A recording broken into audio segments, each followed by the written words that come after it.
Acredito que a expressão emblemática do texto do Evangelho que ouvimos seja justamente essa: o reino de Deus vos será tirado e será entregue a um povo que dará frutos.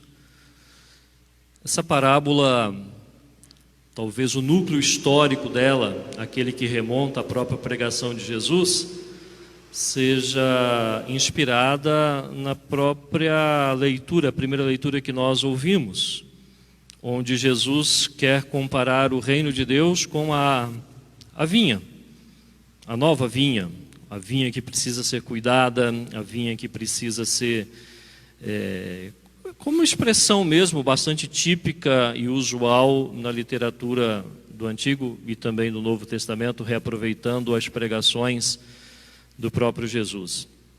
Mas também parece que a comunidade, quando faz memória da pregação de Jesus, consegue trabalhar um aspecto singular da parábola, anexando o próprio Jesus na perspectiva daquele que traz a novidade do reino, não é?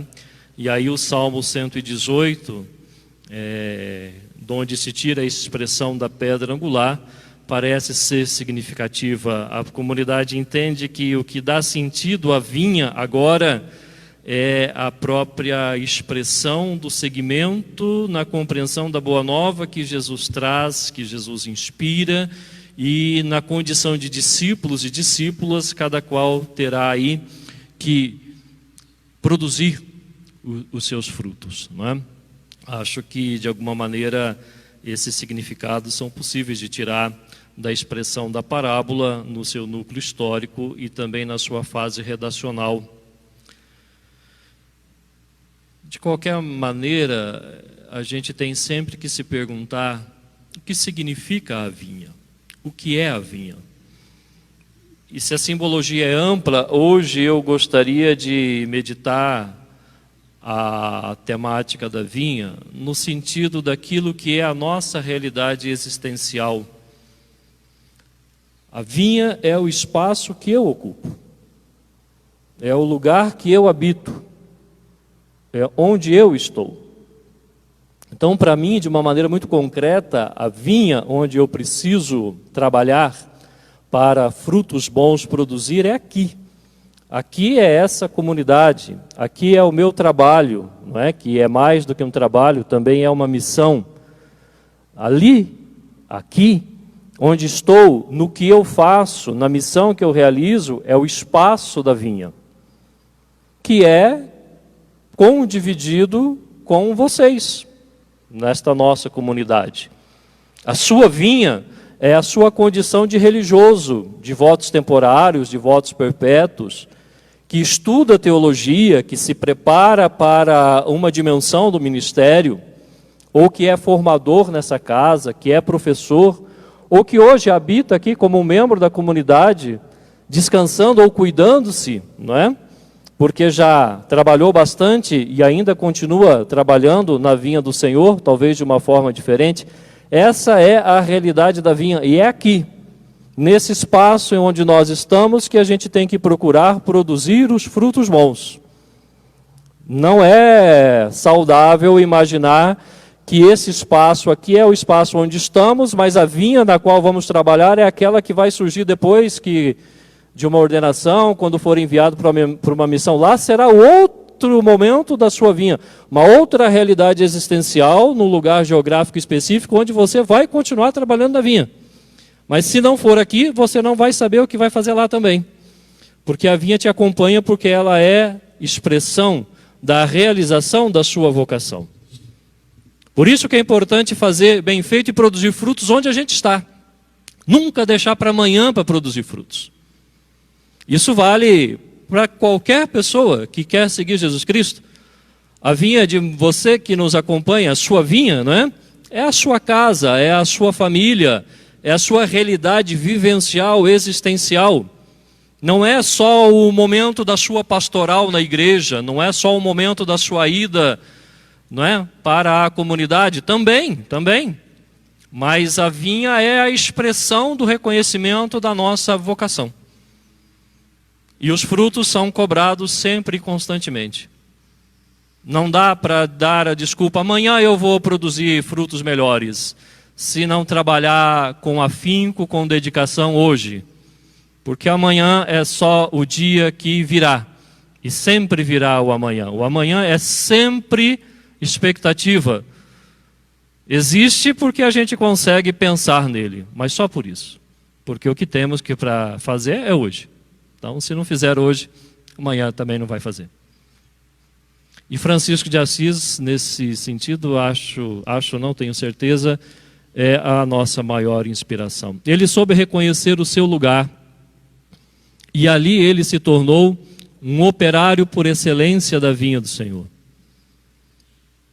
E talvez, pelo menos do que a história nos registra, daquilo que a gente tem como herança, das informações, depois de Jesus, não vou dizer o melhor, mas sem dúvida entre os melhores, pela grande capacidade de entender que é na sua realidade concreta, sem querer inventar grandes coisas, que dá para viver a autenticidade do Evangelho num testemunho profundo, como expressão de uma adesão firme à vinha do Senhor. O Papa Francisco, que escolheu chamar-se Francisco, não é? E procura viver as virtudes de Jesus Cristo na perspectiva franciscana, embora seja jesuíta por carisma, lançou ontem uma encíclica muito interessante, que acredito a maioria de nós, se não leu, eu ainda não li tudo, mas já estamos na leitura, né? Fratelli Tutti. Todos irmãos, uma tradução direta.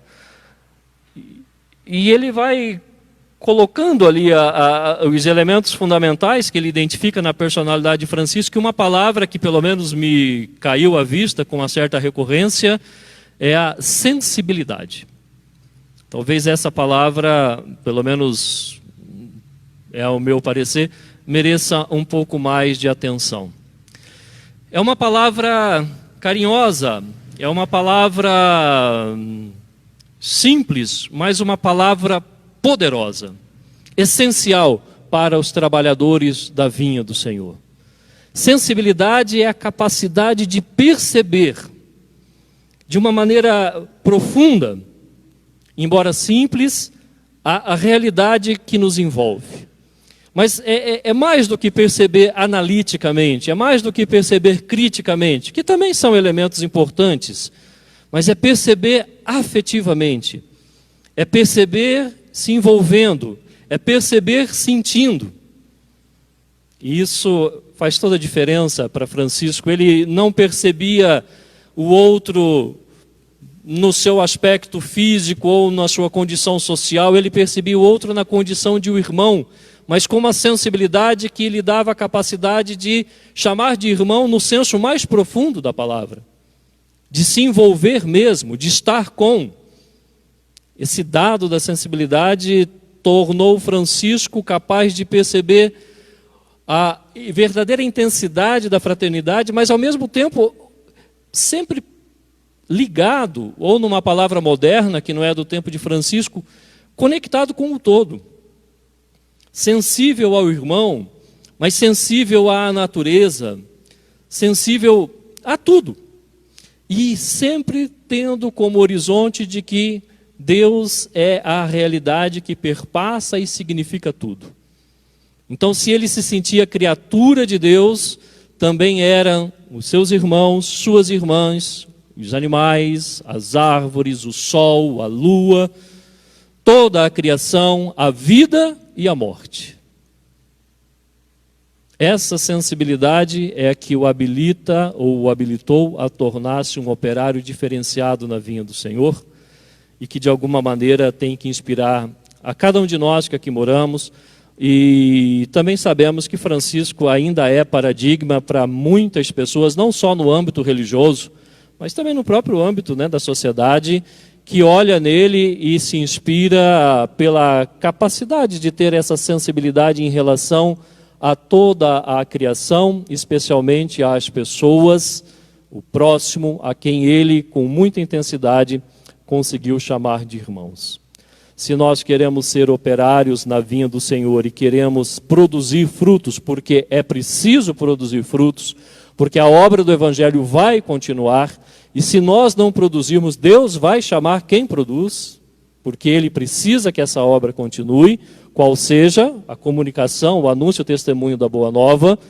É preciso que nós também tenhamos, entre todas as virtudes que o Evangelho nos propõe, essa sensibilidade franciscana de perceber mais do que nunca, não é?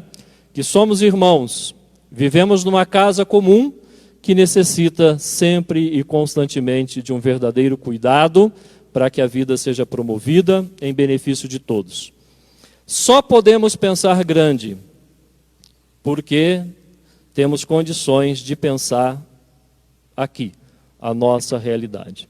Francisco serve como paradigma para muitas coisas, inclusive até um paradigma ecológico, né? Religioso ecológico para a humanidade, porque soube viver isso intensamente no lugar onde esteve, na parte do mundo e no tempo histórico que ocupou. Se formos fiéis naquilo que é o nosso lugar, a nossa vinha, certamente vamos contribuir para que a sociedade, para que o mundo sejam melhores. Essa é a nossa vinha. Tomara que possamos produzir sempre cada vez mais bons frutos.